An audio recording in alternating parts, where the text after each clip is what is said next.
Bismillahirrahmanirrahim. Assalamualaikum warahmatullahi wabarakatuh. Alhamdulillah wassalatu wassalamu ala Rasulillah wa ala alihi wa sahbihi wa man walah wa ba'd. Fa ya ahbaballahi wa ahbab rasulih sallallahu alaihi wasallam, usi nafsi wa iyyakum bi taqwallahi faqad fazal muttaqun fala tamutunna illa wa antum muslimun. Faqala ta'ala ya ayyuhalladzina amanu taqullaha haqqa tuqatih wa la tamutunna illa wa antum muslimun. Saudara-saudariku, apa kabar? Saya Adi Hidayat menyapa dan mohon izin turut mendoakan kita semua semoga senantiasa dimuliakan, disehatkan dan dilindungi oleh Allah Subhanahu wa taala.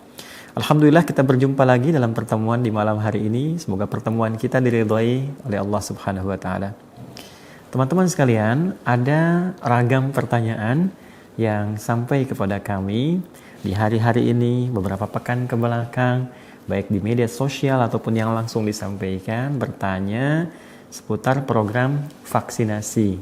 Karena itu di kesempatan kali ini mohon izin kami turut memberikan pandangan hukum dari latar belakang syariat Islam yang tentunya akan juga menguatkan dan menegaskan apa yang telah difatwakan oleh Majelis Ulama Indonesia, sekaligus mudah-mudahan momentum malam ini bisa ikut menyosialisasikan apa yang para ulama kita telah rumuskan dan kita jadikan pedoman dalam menghadapi tatanan kehidupan kita. Baik, pola yang ingin kita coba bagikan malam hari ini, kita akan berikan gambaran dulu sehingga kita mampu dengan izin Allah tercerahkan, paham tentang struktur hukum seperti apa pada umumnya yang harus kita ketahui, sehingga dengan itu nanti detil hukumnya bisa kita pahami dengan baik. Saya mencoba untuk menuliskan, alhamdulillah telah diberikan oleh Allah tahapan-tahapan kesembuhan yang terasa lebih nyaman, dan saya ucapkan jazakumullah khair atas doa-doa yang teman-teman panjatkan dengan penuh ketulusan. Semoga Allah merahmati dan memberikan yang lebih baik kepada Anda semua. Kita kembalikan kaidah dasar dalam Islam bahwa apapun yang kita konsumsi, baik langsung melalui mulut kita ataupun yang disuntikan dari bagian tubuh kita atau semisal yang lainnya, ya, atau bahkan perangkat-perangkat hidup kita, kalau kita turunkan baik ke pangannya, sandangnya misalnya, papannya dan sebagainya, maka secara umum konstruksi hukumnya harus berada dalam satu frame utama yang disebut dengan halal. Ini ya poinnya teman-teman, halal dan thayyib. Ya, ini kaidah dasarnya ya, halal dan thayyib. Ya, ini kita dapatkan di dalil standar dalam Al-Quran. Ya, kalau saya sebutkan standar, itu yang paling pokok, yang harus semua orang Islam ketahui. Ya kan? Kalau kita katakan hal standar, artinya kan umumnya harus tahu kan? Ya, harus sudah paham, mengerti gitu. Kecuali yang detil-detil atau yang kompleks, yang butuh pendalaman. Ya, di Quran, surah kedua Al-Baqarah. Ya, Quran surah kedua Al-Baqarah di ayat 168. Ya, di mushaf standar paling kanan agak ke bawah ya, mau ke ujung bawah. Allah berfirman, ya ayyuhan nasu kulu mimma fil ardi halalan thayyiban. Ya, hai seluruh manusia. Jadi sebetulnya khitabnya, informasi yang Allah ingin sampaikan kepada semua manusia, hamba-hamba Allah. Karena ini sebetulnya hukum universal yang memberikan manfaat kepada setiap manusia kalau menggunakan hukum ini dalam kehidupan. Apalagi bagi orang-orang beriman, ya? Terlebih bagi orang-orang yang yakin tanpa ragu kepada Allah Subhanahu wa taala, dan keyakinan ini dibuktikan dengan penyembahan dan menunaikan segala apa yang difirmankan oleh Allah dan dijelaskan oleh Rasulnya sallallahu alaihi wasallam. Jadi patokan dasarnya mesti halal dan thayyib. Halal, ya, secara umum tidak bermasalah secara syariat, ya kan? Jadi kalau orang Arab mengatakan hillul mushkilah, ya, fahalal, ya, hillul ahbal fahalal, tali itu semrawut ya, kemudian diurai menjadi baik lagi, halal, sehingga nggak ada masalahnya, ya kan? Persoalan itu semrawut kayak benang kusut, begitu diurai, ya kan? Nah, sudah nggak ada masalah lagi, halal, sesuatu yang bebas dari persoalan. Secara syariat, ya bisa kita katakan, bisa dipandang suci, ya kan? Baik dalam konsepsi syariah, baik dari segi ya materi asalnya, materi asal, atau juga dari segi cara mendapatinya, ya, cara memeroleh, kita pakai bahasa Indonesia yang baik dan benar, ya. Nah, seperti ini. Ya, misal secara standar ya, sekarang kita ingin katakan untuk program vaksinasi ya.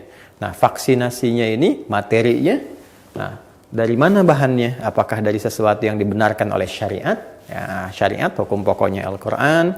Ya, kemudian juga hadis-hadis Nabi Shallallahu Alaihi Wasallam. Bagaimana pandangan Al-Quran dengan hadis atau sunnah memandang materi yang digunakan ini? Apakah bahannya itu halal secara syariat atau dilarang? Ya, ada unsur-unsur yang dilarangnya atau tidak? Ada nggak misalnya, mohon maaf, misal Islam melalui Al-Quran sebagai sumber hukum, hadis-hadis Nabi SAW sebagai sumber hukum, mengharamkan, melarang, misalnya penggunaan segala yang terkait dengan babi, misalnya, atau bahan-bahan najis. Maka terkait dengan vaksinasi ini, dia pertama, bahan materinya harus terbebas dari bahan-bahan yang dihukumi haram, ya, atau tidak diperkenankan oleh syariat. Ini lawan dari kata halal, itu haram. Ya, maka barang-barang yang haram itu tidak diperkenankan, dianggap tidak suci. Ya, termasuk misalnya materi yang mengandung najis dan sebagainya. Maka hal pokok yang harus dipastikan adalah terkait dengan program vaksinasi, apakah bahan yang digunakan untuk vaksin itu termasuk bahan yang suci atau tidak, baik secara syariat atau tidak, ya. Nah, nanti yang kedua ini juga umum, cara memperolehnya. Ya kan? Bahannya sudah suci, tapi cara memperoleh vaksinnya misalnya kita dapatkan dengan cara yang salah, mencuri, kan, maka jadi haram. Ya, belum digunakan ya, jadi haram itu. Ya, jadi ini turunan ya. Ada materinya bagus, vaksinnya suci, udah dicek, udah diteliti dan sebagainya. Tapi ada segelintir orang misalnya dengan cara memperoleh dengan cara yang tidak baik. Ya, dia curi misalnya, dia ambil, kemudian ada yang ngambil dia jual kembali misalnya, itu sudah haram cara memperolehnya ya, bagi pribadinya, atau ngambil sengaja untuk vaksin pribadi tapi dengan cara mencuri misalnya, nah itu haram ya. Jadi cara memperolehnya, kemudian ini yang paling pokok materi asalnya, karena kita akan fokus kepada aspek ininya nih ya. Baik, ini bagian pertama ya. Jadi konsepsi halal ini menjadi ukuran yang pertama untuk bisa menilai vaksin itu supaya bisa digunakan, khususnya bagi umat Islam ya. Mohon izin saya bicara dalam konteks keislaman ya. Jadi ini cara pandang hukum Islam, dan kita para ulama punya kewajiban untuk menjelaskan dan menjaga nilai keislaman ini supaya bisa dipraktekkan dengan benar. Karena pertanggungjawabannya saat kita pulang kembali kepada Allah Subhanahu wa taala. Jadi ini bagian yang pertama, vaksin itu harus dipastikan kehalalannya dari materi asal pembuatan vaksinnya. Kemudian, teman-teman sekalian, ini yang standar dulu ya, saya katakan hukum asal nih. Hukum asal, hukum pokok. Ya.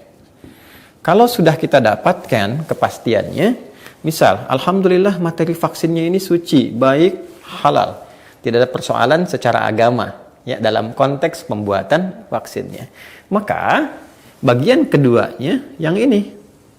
Ya, sifat thayyibnya. Ini yang pertama, yang kedua. Ya. Apa itu thayyib? Kesesuaian antara vaksin yang telah dihasilkan yang suci ini dengan kondisi tubuh yang akan divaksinasi. Ya, ada efektivitasnya, ya, makanya sering kan dikatakan efikasi atau kemanjuran, ya. Manjur enggak buat tubuhnya? Ya, kemudian sesuai enggak dengan kondisi tubuh yang bisa menerima? Walaupun vaksinnya halal, tapi tubuh tidak bisa menerima dengan baik, bahkan bisa jadi membahayakan misalnya. Ya, taruhlah misalnya, oh ini dijelaskan kandungan vaksinnya ini halal, terbuat dari ini. Ya, cuma di tubuh seseorang itu misalnya ada komorbid atau tensi sedang tinggi gitu kan, atau ada kondisi tertentu yang memang tidak cocok dengan vaksinnya. Maka sifatnya menjadi tidak thayyib. Ya, ingat ya, sifatnya menjadi tidak apa? Tidak thayyib. Jadi kalau kita turunkan faktor yang kedua ini, faktor thayyib, ya, itu ada kesesuaian dari sisi misalnya efikasi, gitu kan?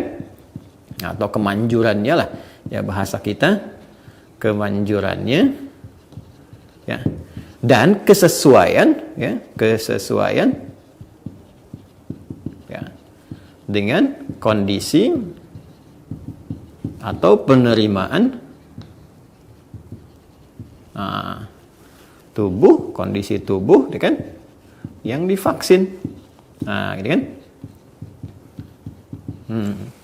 Paham ya? Karena itu jangan sampai misalnya vaksinnya udah bagus, ya kan? Barangnya halal, barangnya baik, suci secara syariat, tapi keadaan tubuh kita tidak sesuai dengan vaksin itu. Maka dari sini teman-teman sekalian juga tidak diperkenankan vaksin itu digunakan sekalipun itu halal. Jelas ya? Tapi kalau misalnya dia sudah suci, bagus, tubuh kita juga diceknya baik, tidak ada persoalan, maka di sini ini berlaku. Boleh digunakan. Silahkan, tidak ada masalah, apalagi tujuan-tujuan maslahatnya tercapai. Ya, baik itu misalnya untuk menciptakan kekebalan, meningkatkan imunitas, ya, ataupun juga herd immunity misalnya, yang mendapatkan kekebalan berjamaah. Karena kalau virus sifatnya konvensional, ya, yang dalam arti seperti biasa normalnya, ya, seperti juga ilmuwan-ilmuwan kita menyampaikan, ya, termasuk juga nanti ada beberapa peneliti menyampaikan, termasuk nanti juga saya uraikan di fatwa MUI, ya, kan nanti ada virus-virus terkait itu dilemahkan, ya, atau bahkan ada yang dimatikan, ya, dengan satu cara tertentu yang nanti kemudian disuntikan ke tubuh kita supaya antibodi kita membaca sehingga imunitas naik. Ya, sehingga nanti ketika ada virus yang sama itu menyerang, antibodi kita sudah bisa membaca, sudah naik, dan kita bisa melawan sehingga tubuh tetap kebal, gitu kan?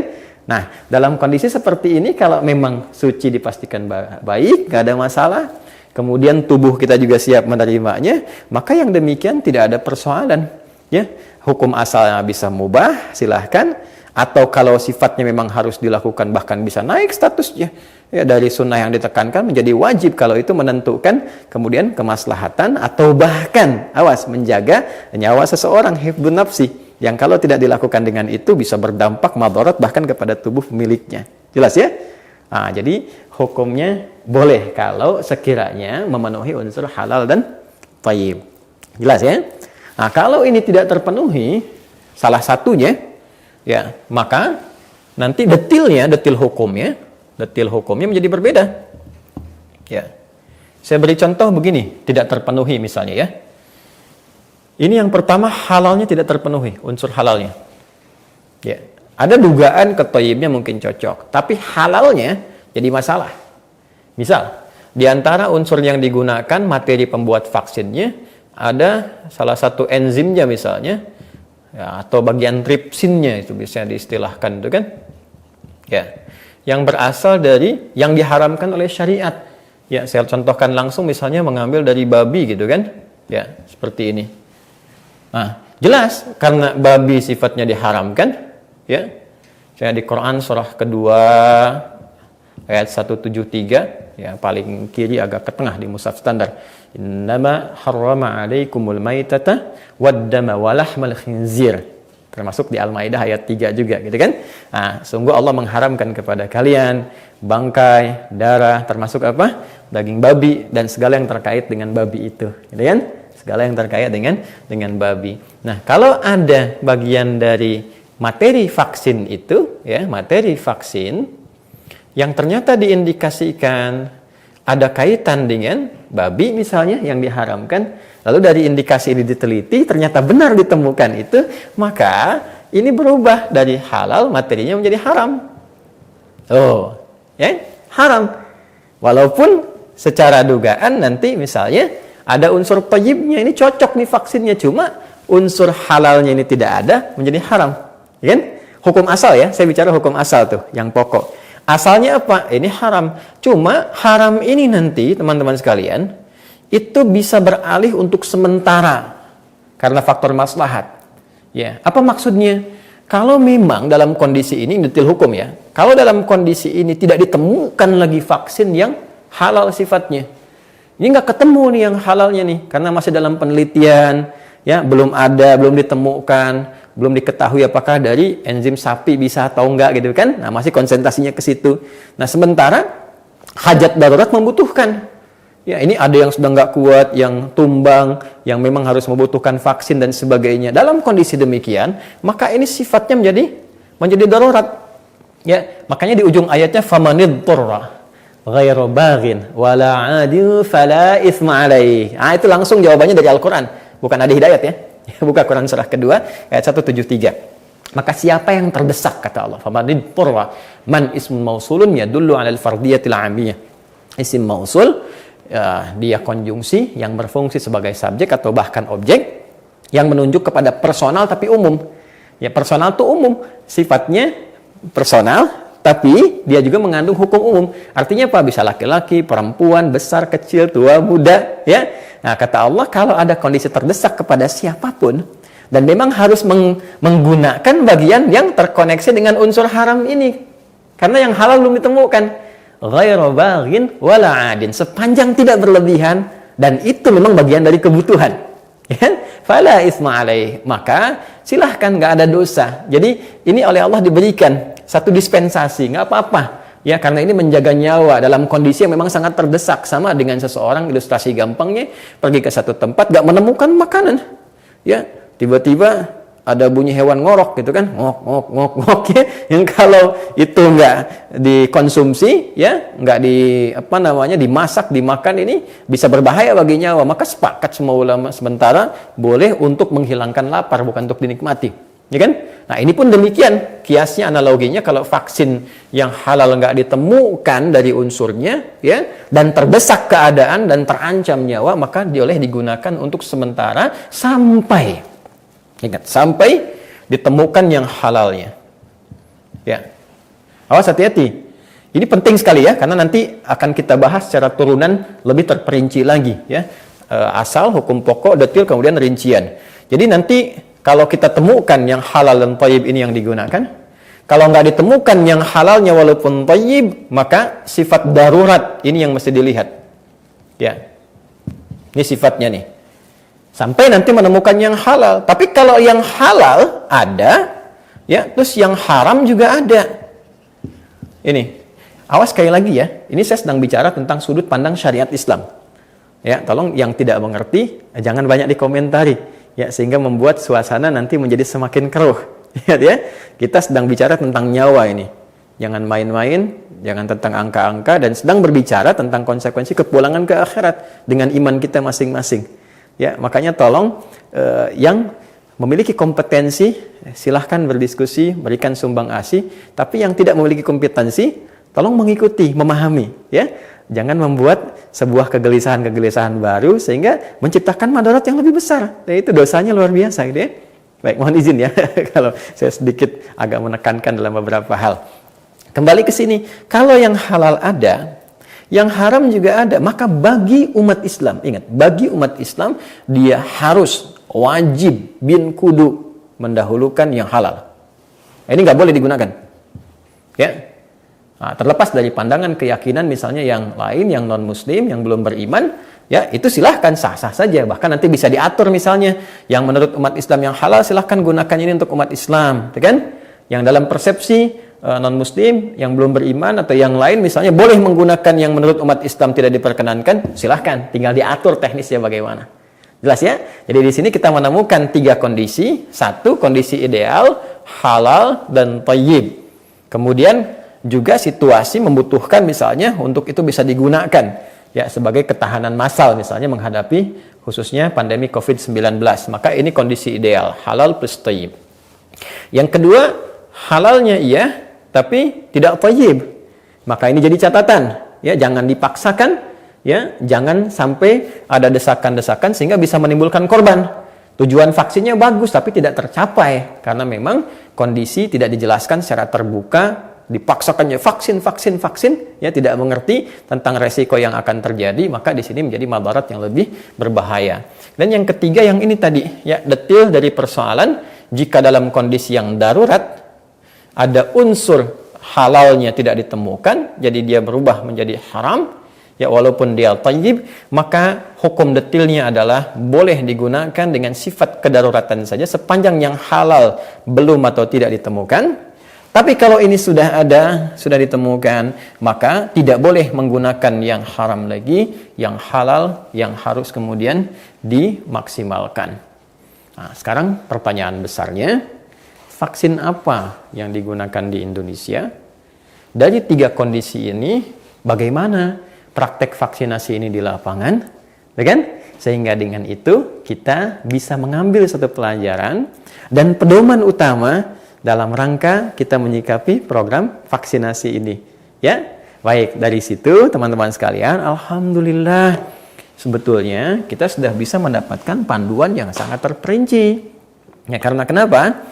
Karena di Majelis Ulama Indonesia pun itu sudah melakukan kajian untuk fatwa, bahkan komprehensif, dan sudah melakukan pengeluaran fatwa ya terhadap vaksin yang digunakan di Indonesia. Ternyata kita temukan ada 2 vaksin ya yang secara formal, ya kalau saya katakan formal artinya dari pemerintah itu ya sebagai bagian dari yang bertanggung jawab tentang kehidupan berbangsa bernegara ya, dan menjaga kita menunaikan amanat undang-undang untuk bisa melakukan program vaksinasi dan memilih vaksin sesuai dengan apa yang bisa didapatkan.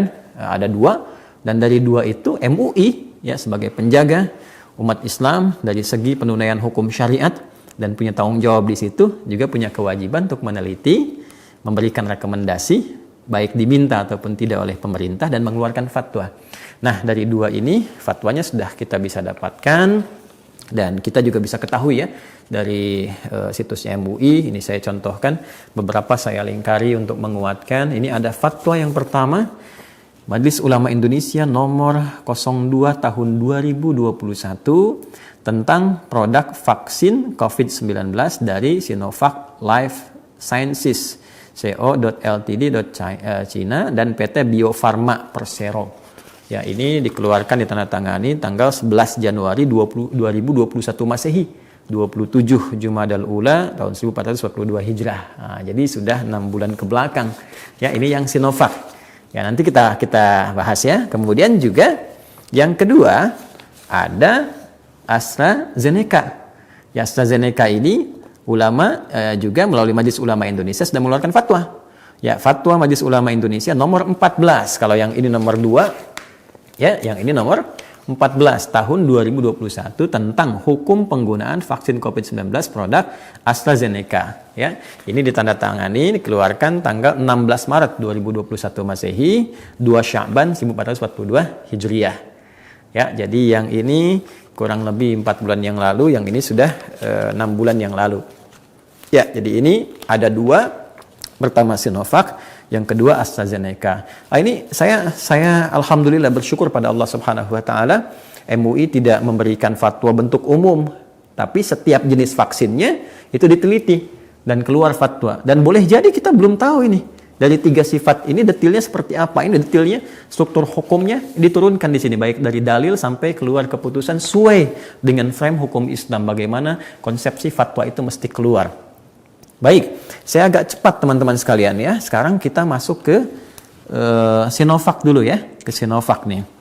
Bismillahirrahmanirrahim. Menimbang bahwa COVID-19 masih menjadi ancaman kesehatan, dan di antara ikhtiar untuk mencegah terjadinya penularan wabah tersebut adalah melalui vaksinasi. B. Bahwa produk obat dan vaksin yang akan dikonsumsi oleh umat Islam. Saya ulang ya, awas nih. B. Bahwa produk obat dan vaksin yang akan dikonsumsi oleh umat Islam wajib diperhatikan dan diyakini kesucian dan kehalalannya. Tuh, tadi yang telah saya sampaikan. Jadi ini fungsi MUI untuk menjaga ya umat Islam dalam penunaian syariat, tertunaikan dengan benar, menjaga apa yang dikonsumsi, karena syariat kan luas sifatnya. Ya, bukan hanya ada ibadah saja, ada akidah nanti, ada akhlak, ada al-ahkam amaliyah, gitu kan? Ahkam amaliyah dibagi 2, ada ibadah nanti, ada muamalah ada 9 cabang lagi, gitu kan? Ada akhwal syakhsiyah sampai keturunan, sampai hubungan antara negara dengan rakyat dan masyarakat. Nah, ini sudah masuk nih ke fungsinya. Jadi ditujukan kepada kita umat Islam. C.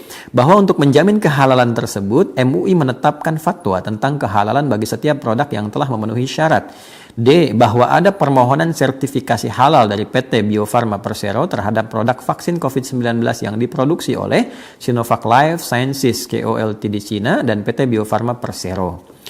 E. Bahwa untuk kepentingan tersebut Komisi Fatwa MUI bersama LPPOM MUI melakukan audit yang hasil auditnya dilaporkan dalam rapat Komisi Fatwa MUI untuk ditetapkan status hukumnya.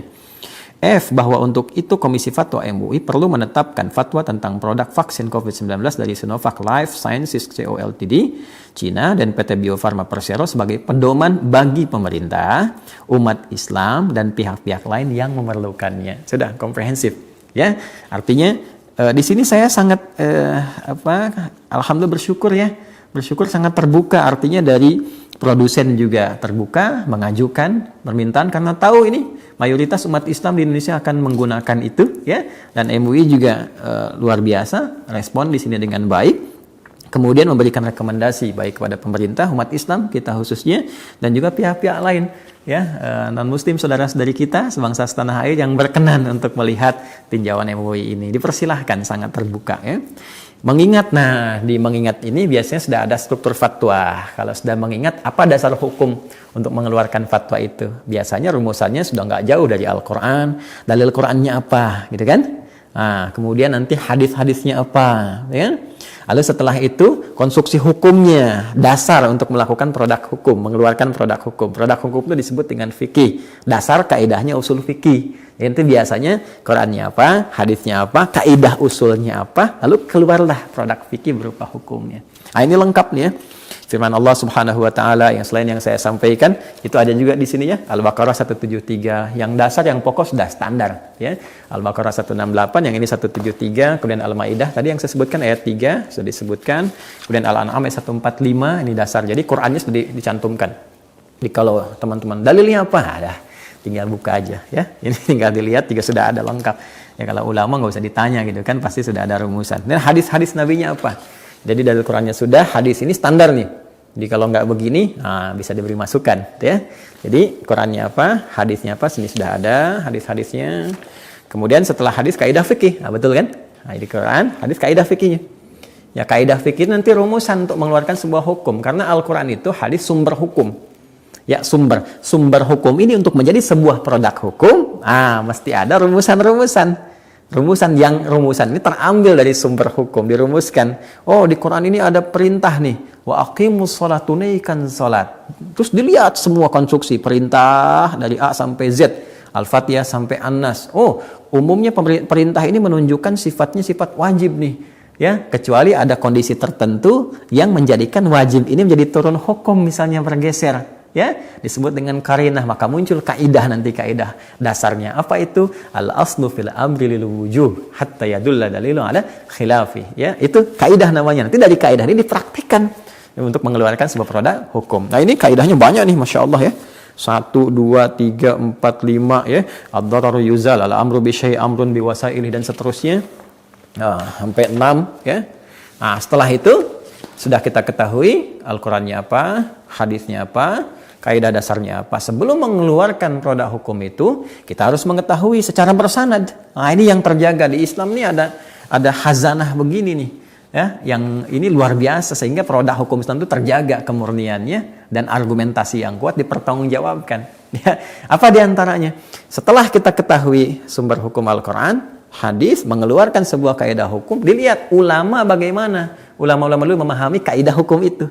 Ya, dilihat supaya ketersanadan, ketersambungan, transmisi penggunaan dalil itu tersambung kepada para ulama-ulama, yang ulama ini pun disebut pewaris Nabi.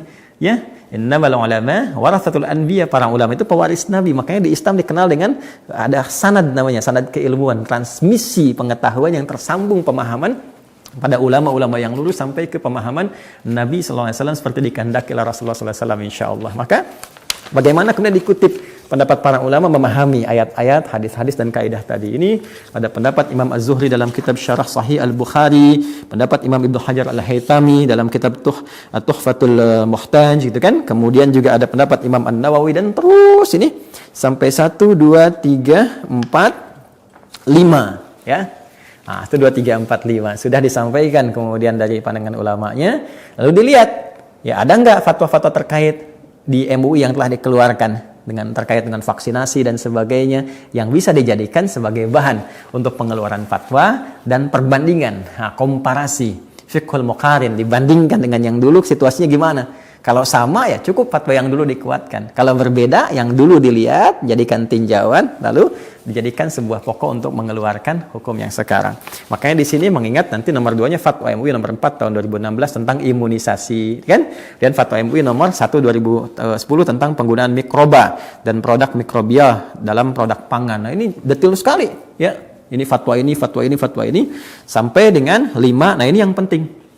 Laporan dan penjelasan hasil audit tim auditor LPPOM MUI bersama Komisi Fatwa MUI ke Sinovac Life Sciences CO Ltd Cina dan ke PT Bio Farma Persero tentang proses produksi dan bahan yang merupakan titik kritis sebagai berikut. Nah, ini alhamdulillah. Ya, jadi langsung didatangin nih oleh LPPOM MUI. Nah, gimana nih? Ya, di Sinovac buatnya seperti apa untuk mendapatkan nih materinya apa? Suci enggak? Halal enggak? Bahan yang digunakan apa? Tempatnya di mana? Nyatu nggak dengan bahan najis yang lain? Dicek ke sana. Ya, apa hasilnya? A. Vaksin diproduksi dengan platform virus yang dimatikan. Nah, seperti saya sampaikan di awal tadi kan. Nah, ini kalau sudah seperti ini biasanya herd immunity tujuannya atau yang lain ya. B. Fasilitas produksi hanya digunakan untuk produksi vaksin COVID-19. C. Produksi vaksin mencakup tahapan penumbuhan verosel, sel inang bagi virus, penumbuhan virus, inaktivasi virus, pemurnian purifikasi, formulasi, dan pengemasan. D. Sel vero merupakan sel diploid yang digunakan sebagai inang virus. Sel ini diperoleh dari sel ginjal kera hijau Afrika, African Green Monkey, dari hasil penelitian tahun 1960-an dan terbukti aman untuk berfungsi sebagai inang virus dan telah disetujui oleh WHO. E. Media pertumbuhan verosel dibuat dari bahan kimia, serum darah sapi, dan produk mikrobial. Produk mikrobial yang digunakan berasal dari mikroba yang ditumbuhkan pada media yang terbuat dari bahan nabati, bahan kimia, dan bahan mineral. Kemudian selanjutnya terdapat penggunaan tripsin dan beberapa enzim lainnya dalam tahap produksi dan pemurnian. Enzim yang digunakan ini merupakan produk mikrobial di mana mikroba ditumbuhkan pada media yang terbuat dari bahan nabati, bahan kimia, dan bahan mineral. G. Tidak ada penggunaan bahan turunan babi. Nah, tolong garis bawah ya. Nah, ini penting ya, tidak ada penggunaan bahan turunan babi dan bahan yang berasal dari bagian tubuh manusia pada seluruh tahapan proses produksi. H. Dalam penyiapan media untuk produksi pada skala 1200 liter ditambahkan air murni sebanyak 1076 liter. Selain itu, pada tahapan formulasi juga ditambahkan air murni sebanyak 930 sampai 940 liter per 1000 liter hasil formulasi vaksin. I. Kemasan primer produk yang digunakan terbuat dari kaca dan karet. 6. Pendapat peserta rapat Komisi Fatwa pada tanggal 8 Januari 2021 yang menyimpulkan bahwa A. Vaksin COVID-19 produk Sinovac Life Sciences Co. Ltd Cina dan PT Bio Farma Persero dalam proses produksinya 1. Tidak memanfaatkan intifa babi atau bahan yang tercemar babi dan turunannya. 2. Tidak memanfaatkan bagian anggota tubuh manusia, juz minal insan. 3. Bersentuhan dengan barang najis mutawassitah sehingga dihukumi mutanajis tetapi sudah dilakukan pensucian yang telah memenuhi ketentuan pensucian secara syar'i, ya tathhir syar'i. 4. Menggunakan fasilitas produksi yang suci dan hanya digunakan untuk produk vaksin COVID-19. B. Peralatan dan pensucian dalam proses produksi vaksin di PT Bio Farma Persero dipandang telah memenuhi ketentuan pensucian secara syar'i, tathhir syar'i. 7. Keputusan Badan Pengawas Obat dan Makanan BPOM RI yang telah memberikan persetujuan penggunaan pada masa darurat atau Emergency Use Authorization ya, EUA dan jaminan keamanan safety mutu quality serta kemanjuran efikasi bagi vaksin COVID-19 produksi Sinovac Life Sciences Co. Ltd Cina dan PT Bio Farma Persero yang menjadi salah satu indikator bahwa vaksin tersebut memenuhi kualifikasi thayyib. Baik. Nah, dari semua tadi apa hukumnya? Terus digali Qurannya, hadisnya, kaidah usulnya, dapat ulamanya, kemudian penelitian di lapangan untuk memastikan, baru kemudian dengan bertawakal kepada Allah Subhanahu wa taala menetapkan fatwa tentang produk vaksin COVID-19 dari Sinovac Life Sciences Co. Ltd Cina dan PT Bio Farma Persero. Pertama, ketentuan umum dalam fatwa ini yang dimaksud dengan vaksin COVID-19 adalah vaksin COVID-19 yang diproduksi oleh Sinovac Life Sciences Co. Ltd Cina dan PT Bio Farma Persero dengan nama produk yang didaftarkan sebanyak 3 nama, yaitu 1, ingat ya, 3 nama loh, awas hati-hati yang sudah diteliti. Artinya di luar ini kalau ada dikaitkan dengan Sinovac, itu belum masuk dalam kategori fatwa MUI, mesti hati-hati ya. 1, CoronaVac. Kedua, vaksin COVID-19. Ketiga, Vac 2 Bio. Ya, ada 3, saya ulangi, CoronaVac, vaksin COVID-19, dan Vac 2 Bio. Kedua, ketentuan hukum. 1, vaksin COVID-19 produksi Sinovac Life Sciences Co. Ltd Cina dan PT Bio Farma Persero, hukumnya suci dan halal. Jadi dari faktor kehalalan aman. Ingat ya, awas hati-hati ya. Tolong ini jangan dibawa ke nuansa-nuansa di luar konteks syariat ya. Ya, kita tidak sedang berbicara apakah tentang pandangan secara ilmu ya dan macam-macam atau bahkan politis, tolong jangan bawa ke sana. Kita sedang bicara tentang sesuatu yang sangat penting. Ini aspek syariat ya dalam konstruksi hukum Islam. Jadi ketika ditanya kehalalannya, MUI sudah meneliti suci dan halal dengan segala konstruksi hukum tadi. 2, vaksin COVID-19 produksi Sinovac Life Sciences Ltd Cina dan PT Bio Farma Persero sebagaimana angka 1. Catat baik-baik, boleh digunakan untuk umat Islam. Awas hati-hati ya. Ini sudah fatwa dan diberikan penjelasan kepada kita, boleh digunakan untuk umat Islam sepanjang terjamin keamanannya menurut ahli yang kredibel dan kompeten. Jadi kehalalan tadi pun seperti saya sampaikan, tidak serta-merta menjadikan misalnya silahkan, tidak. Fatwanya diikat pada bagian yang kedua.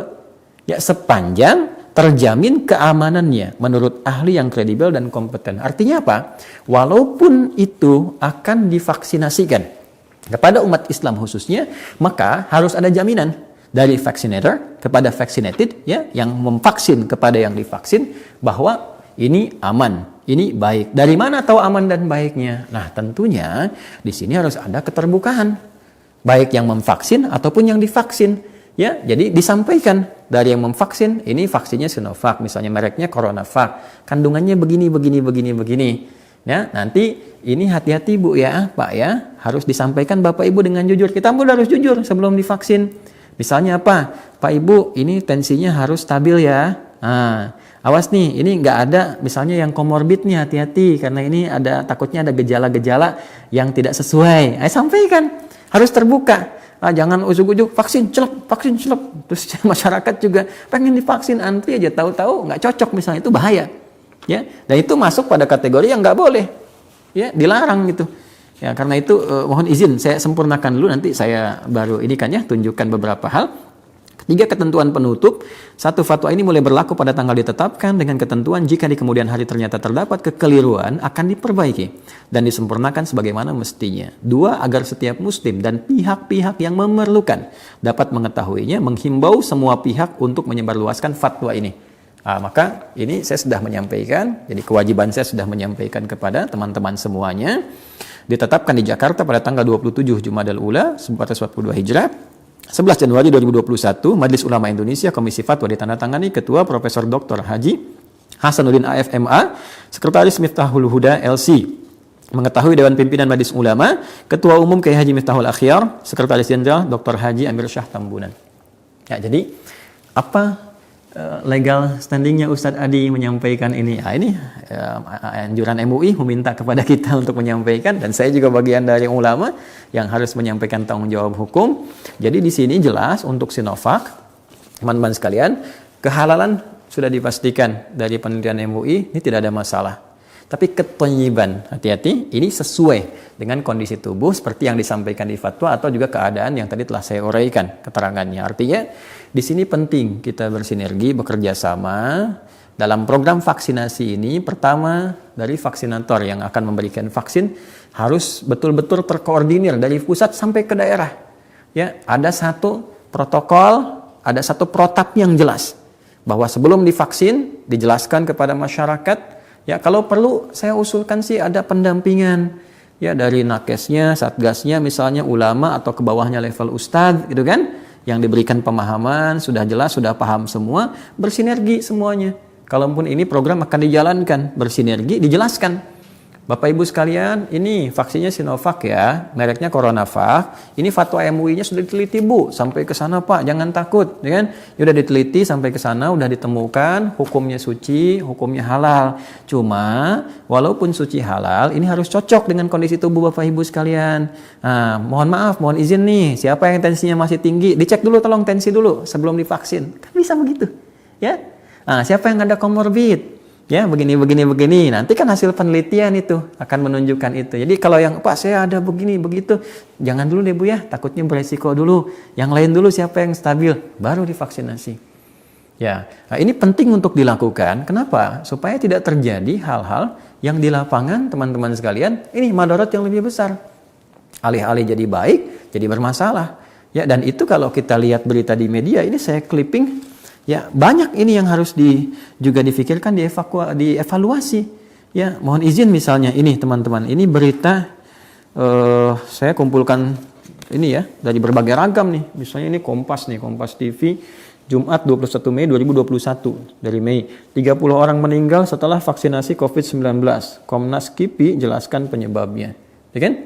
Nah, ini berarti ada orang meninggal setelah divaksin 30 orang. Mohon maaf ya, kalau ada yang meninggal, ya Allah, mudah-mudahan Allah mengampuni kita semua ya.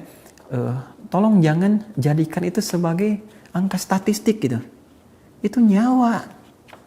Ya, jangan karena itu nggak ada kaitan dengan Anda, bukan keluarga Anda, bukan sahabat Anda, bukan saudara, Anda mudah mengatakan ini misalnya mohon maaf ini hanya sekedar mengingatkan dan mengoreksi pola komunikasi supaya terasanya nyaman gitu. Jangan sampai Anda hanya katakan yang meninggal hanya sekian kok. Ya, cuma 30, cuma 27, cuma 50, itu ini nyawa gitu. Ya, dan negara pun punya kewajiban menjaga nyawa warganya gitu. Ya, dan agama atau bahkan agama punya kewajiban dari 5 maqasid syariah. Pertama itu hifdzun nafsi, menjaga jiwa. Ya, jadi kasus-kasus semacam ini Jumat 21 Mei. Yang ini bisnis.com 27 Mei. Artinya 6 hari setelah ini ada berita lagi 27 orang meninggal terkait vaksin Sinovac. Tanda tanya.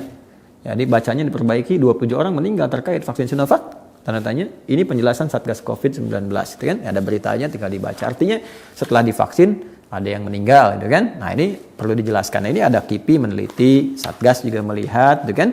Kemudian Kompas nih 24 Juni nih. Ya. Nah, ini warga Tangerang meninggal dunia usai terima vaksin COVID-19, belum diketahui penyebabnya, belum ketahuan nih. Saya sudah baca isi-isinya nih.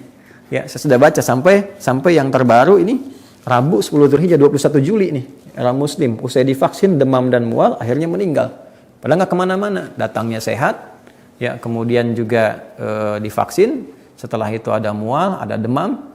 Ya, puskesmas mohon izin ya, ini yang diberitakan itu belum bisa menangani dengan sempurna ke rumah sakit, tiba-tiba di perjalanan meninggal dari kondisi sehat itu kan.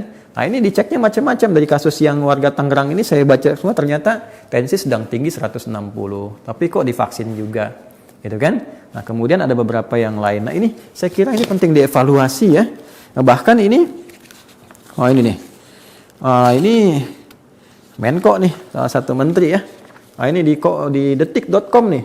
Rabu 21 Juli 2021 pukul 19.58. Ya, ini dibacanya di sininya. Luhut ungkap 54 orang meninggal gegara COVID setelah divaksin.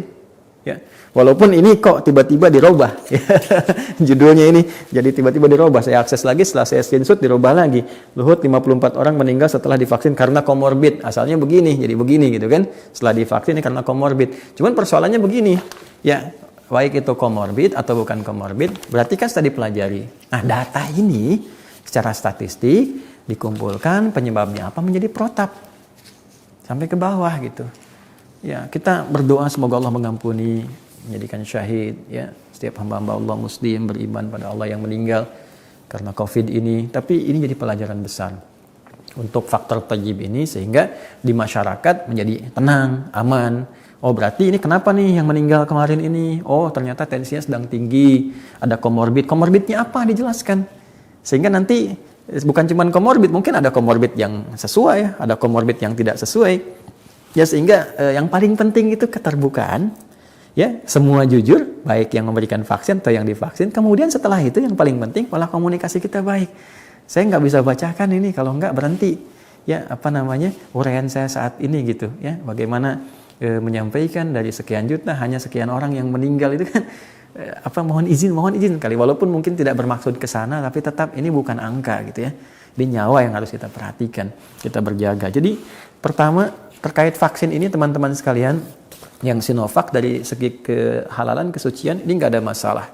Ya, nggak ada masalah sama sekali. Terus jangan dibikin isu macam-macam. Ya, hanya persoalannya adalah secara teknis thayyib, ya, dan perubahan efikasinya.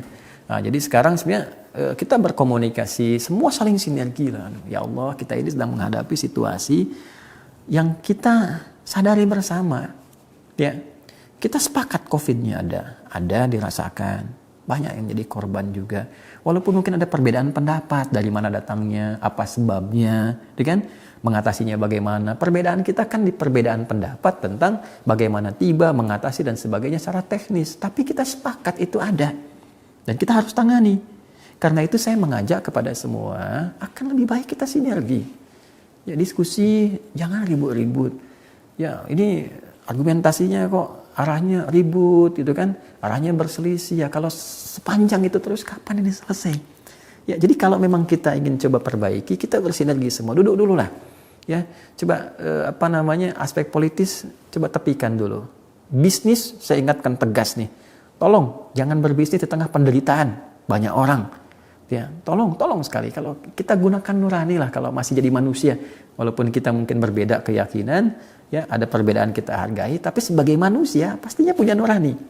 Ya, jadi kita duduk sama-sama. Kemudian ini saatnya ya, orang-orang yang mengatakan cinta negara, cinta bangsa, mari mana sisi cinta itu tampilkan dengan bisa memberikan yang terbaik. Jadi informasi ini disampaikan, kemudian secara jujur juga diutarakan, terbuka sehingga rakyat teredukasi, masyarakat teredukasi. Jadi oh ini cocok nih dengan Sinovac, silahkan. Ya, ini belum cocok, jangan dulu. Saya belum bisa divaksin, oh ya sudah, gitu kan? Nah, ini tergantung kuotanya. Ya, kuotanya berapa nih? Ya, nah ini yang Sinovac, teman-teman sekalian. AstraZeneca bagaimana? Ya, walaupun ini sudah ada fatwanya dari MUI, kita kan harus tahu detailnya seperti apa. Awas, jangan-jangan nanti seperti yang tidak kita duga, gitu kan?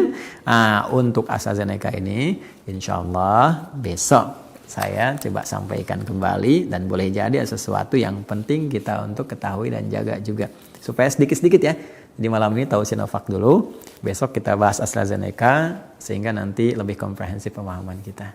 Demikian teman-teman, semoga kita dijaga oleh Allah Subhanahu wa taala, dimuliakan oleh Allah Subhanahu wa taala yang memang membutuhkan program vaksin ini, ingin divaksinasi dengan Sinovac silahkan, itu sudah ada panduannya seperti tadi saya sampaikan, dari MUI juga bertanggung jawab secara hukum, gitu kan? Kemudian thayyibnya ini yang kembali kepada kondisi masing-masing. Ya, sementara AstraZeneca saya jelaskan besok ya, supaya waktunya lebih fleksibel dan pemahamannya lebih enak untuk diketahui supaya nggak terlalu panjang juga ngelihat tayangannya, ya, sedikit-sedikit. Semoga Allah memberikan petunjuk, memaafkan kita semua, segera menghilangkan pandemi COVID ini dan memberikan kesempatan pada kita untuk kembali normal beraktivitas, khususnya beribadah kepada Allah Subhanahu wa taala.